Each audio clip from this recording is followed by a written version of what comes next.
against Brooklyn. And look, let's not understate the whole Russell Westbrook, Kevin Durant, just kind of competitiveness. So you know that Russell Westbrook is locked in. Tonight he had 41, 10, and 8. You know, those are the old Russell Westbrook numbers. And he still has a ton of fire. But ultimately, the Nets are shooting the ball at an amazing rate. And you can talk about defense. You can talk about a lot of things. But ultimately, if you have 17 turnovers to 7, if you're shooting 54% and you're giving up 50%, your scoring is going to be negated by, your turnover issues. And so they have to correct that. But these were, some amazing performances by the Brooklyn Nets. Joe Harris, Jeff Green played outstanding tonight. There was just a lot of positive things for the Nets, but ultimately the turnovers and the lack of defense late, really hurt them. And coming up, it is the Los Angeles Clippers on the schedule. Everybody around the league is curious to see how the two teams will match up. Indicator is that the Harden injury is not very serious. The hope is that Harden will be a part of it. Did not play tonight. Left thigh contusion. The big three hoping for a reunion against a Clipper team that's playing at an extremely high level. That's on Tuesday night. Yeah, no, the Clippers are, it's the Clippers, it's the Lakers, the Utah Jazz are playing great right now. They just lost to the Denver Nuggets. So, that Western Conference is a monster. So for the Clippers to come over here and play against what you really believe is the class of the East. I think you would put Brooklyn in the exact same category as the Milwaukee Bucks, the Boston Celtics, the Philadelphia 76ers, these teams that believe they have a shot to get to the NBA Finals. And, Brooklyn has a lot of things that they can build on, a lot of areas that they can improve on. But this Clipper team is going to be a very good litmus test because that this Clipper team is going to play defense. And so it's going to be a battle of, who's going to be the first team to kind of relent, whether it's, the Clippers trying to keep up with the scoring pace of the Nets, or are the Nets going to have to, try and buckle down and defend, in a similar fashion that the Clippers do. And the defensive questions will continue to pop up until the Nets can answer them on a consistent basis. The Nets' winning streak ends at 4. They had a golden opportunity to make it 5 in a row, but could not finish against the Wizards. Back to you, Bob and Frank. Ian, Richard, thank you for that. Meantime, they talk about the Clippers coming up next. Clippers beating the Knicks tonight. There in the fourth quarter for the Wizards. I mean, it sticks out like a sore thumb. 48 points in 12 minutes. My Lord. Most points allowed in that final quarter in the NBA this season. Beal with 22 in the fourth. The Nets also 17 turnovers in this game, led to 25 points for the Wizards. Let's hear from head coach Steve Nash. What were you seeing on the defensive side of the ball? I know the Wizards have, two great scorers, but what were you seeing on the defensive side that allowed the Wizards to hang around and give them a chance to steal it?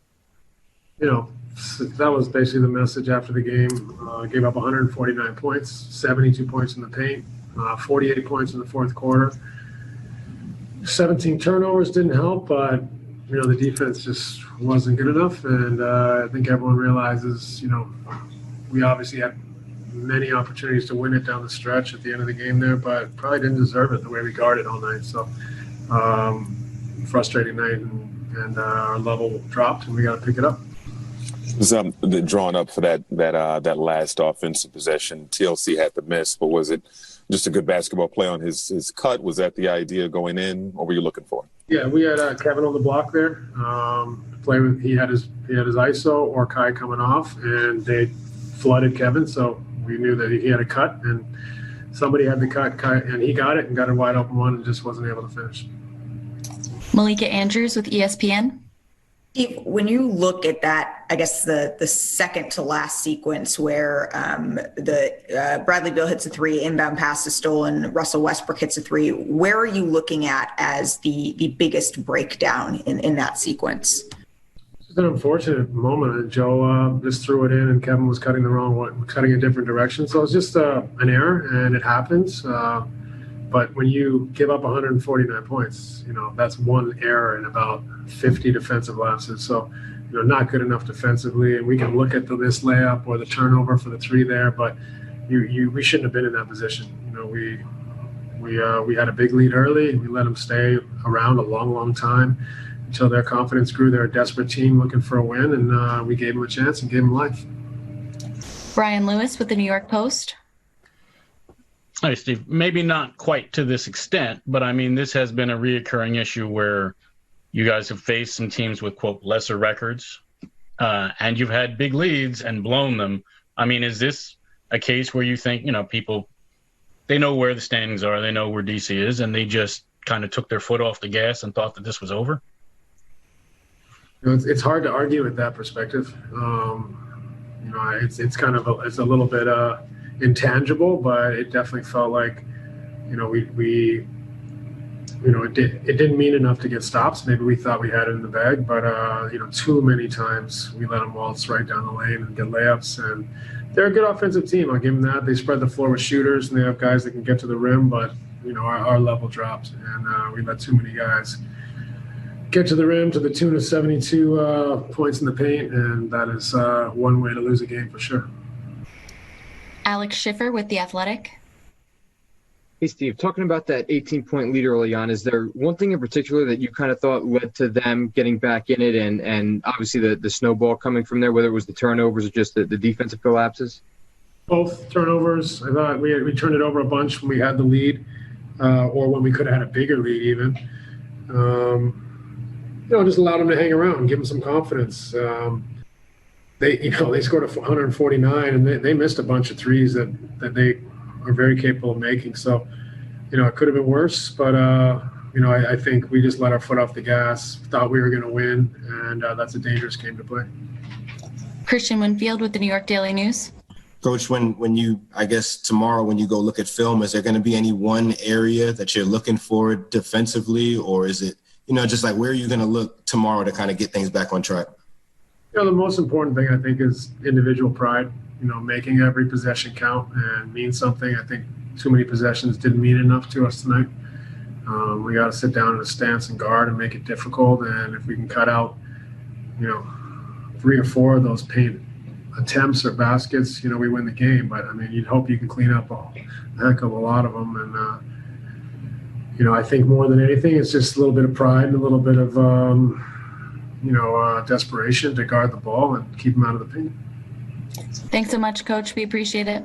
Thanks, everybody. Good night. Their season. That was it right there. They're up 5 points, 6.8 to go when Beal hits the 3. Then Joe Harris throws the inbounds pass away, a steal. Russell Westbrook gives them the lead. Remember, the Nets had a timeout. A lot of times coaches in that situation, even though you have the lead, just call timeout there. This way you advance the ball to midcourt, settle things down, inbound the ball, and you can end the game that way. That is a disastrous loss. You cannot score that many points and lose a game, especially to give up 48 in the fourth quarter. Yeah, a couple of things you brought up on the pregame. This Wizards team, they've had stops and starts. They're not a 3-12 team. They're more talented than that. They showed that. You also said that a few of the guys, including Westbrook, will probably play a little more inspired tonight, and they did. Well, Richard Jefferson was talking about it during the telecast that Beal is kind of easing himself into this game. Well, he eased himself in the fourth quarter. He dominated. But Russell Westbrook, what you love about him, he's so darn competitive. He took a bad 3 right before that, which was not a good shot by him. But then off the steal, he had to take that shot,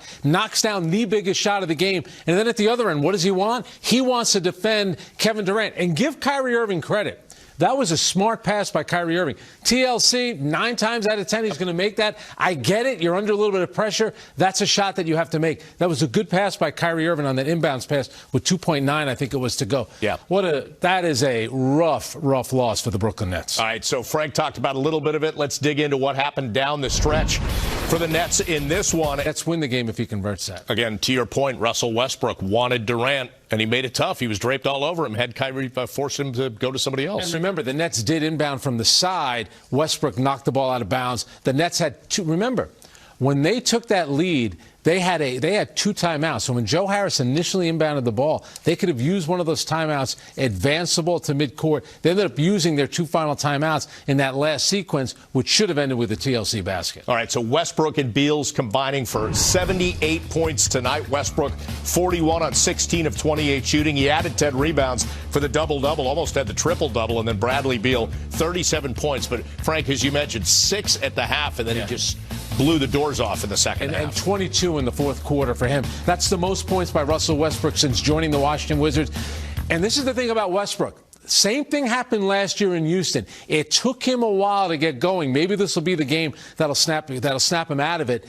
But that is a rough loss. To be up by, first of all, you had an 18-point lead in the first half. You're up 5 with 12 seconds to go. You give up back-to-back threes by Bradley Beal and then the big one to Russell Westbrook right there. They had a rough loss against Washington at the beginning of the month. Yeah. This is worse. Now, I know Westbrook, Durant, Scotty Brooks, they all have a history together, but I wonder, so this means something to them, but what does it mean that the Wizards know they won this game and fought hard in this game against a team that's considered the elite in the Eastern Conference? Yeah, and exactly. And Bob, we talked about it on the pregame show. Washington was going to be a desperate team.